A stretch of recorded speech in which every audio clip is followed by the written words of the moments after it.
Dimanche 16 août 2020, mesdames, messieurs, bonjour.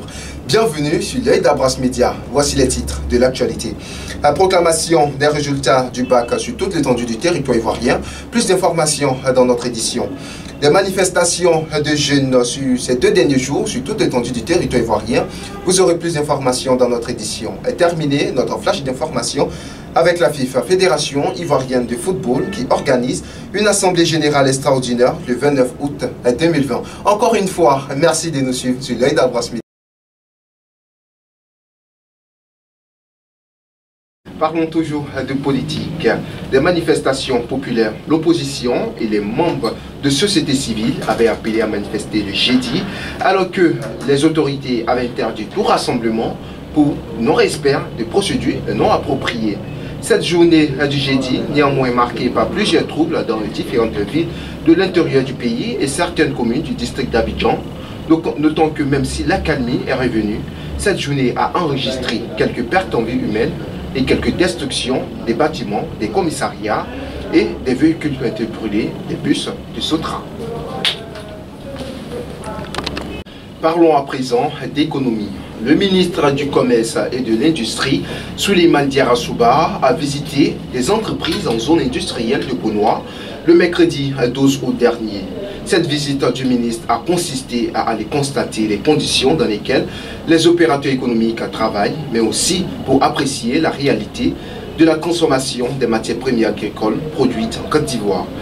Il est en ressorti que l'industrialisation est une réalité dans le pays, ce grâce à l'effort politique et économique consenti par le gouvernement ivoirien pendant des dernières décennies. Le ministre a profité pour rassurer les industriels que l'État est en train de prendre des dispositions pour les accompagner davantage. À présent, parlons du sport. La Fédération ivoirienne de football, la FIF, n'a jamais aussi été médiatisée. La raison, la candidature de l'ex-footballeur ivoirien Didier Drogba.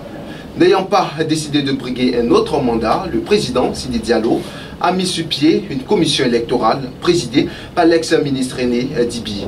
Suite à la mésentente au sein de cette même commission électorale de la Fédération ivoirienne de football, le premier responsable de la maison venue de Treichville a décidé de la dissolution de cette commission.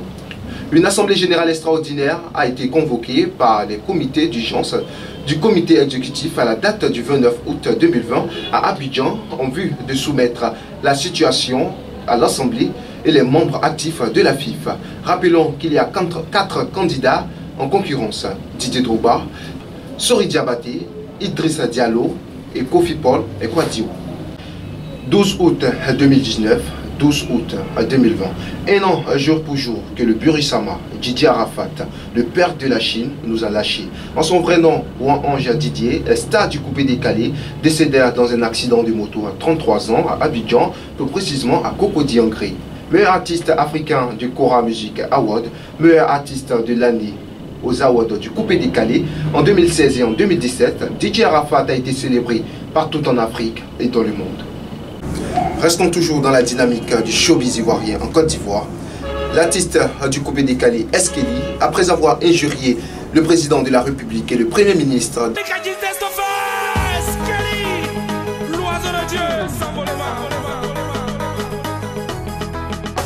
dans une vidéo diffusée sur Facebook, a été déféré le mardi 4 août dernier à la prison de la capitale de la région de Béké. Eskeli a été condamné à 12 mois de prison avec sursis assorti de 200 000 francs d'amende et pendant 5 ans, il ne devrait pas avoir problème avec la justice ivoirienne. Après les plaidoyers du monde artistique ivoirien, en l'occurrence à Salfo, auprès du Premier ministre Ahmed Bakayoko, Eskeli devra être bientôt libre mais condamné avec sursis. Le monde entier continue à combattre la Covid-19. La Côte d'Ivoire est plus et manche. La Covid-19 continue à papillonner les territoires ivoiriens. C'est dans ce fait qu'aujourd'hui nous enregistrons 16 900 cas de personnes contaminées à la Covid-19, dont 13 522 guéris et 107 décès. Les catholiques ont célébré hier samedi l'Assomption, c'est-à-dire la montée au ciel de Marie, mère de Jésus-Christ.